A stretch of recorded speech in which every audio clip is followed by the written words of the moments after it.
India's rupee is by far Asia's worst performing currency in recent months.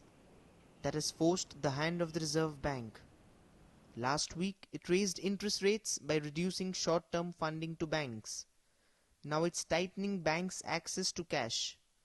The policy, designed to support the rupee, threatens the very economy it's trying to protect. Certainly it is not good for the banks and to the overall economy, because if banks have to reduce their lending, then obviously their top line and bottom line will take a beating, and if they do not lend more, the credit growth will not be as high as they would like to, and if the credit growth is not as high, then the overall growth of the country will suffer. This may have a short-term impact on the exchange rate levels which are there and the volatility to some extent. However, over long term, this is not something which is a sustainable view, and we think that over a long term, this measure may not have a big impact. The RBI also told banks to set aside more cash in reserve.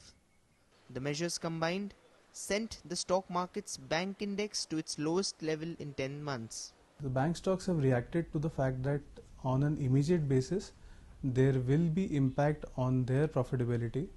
Their mark-to-market of their portfolio is going to be impacted, and their overall profits may be affected because of that.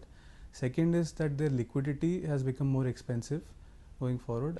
Under the current circumstances, it seems that the RBI had no other option than to take the series of measures it has taken to arrest the fall in the Indian rupee and curb its volatility.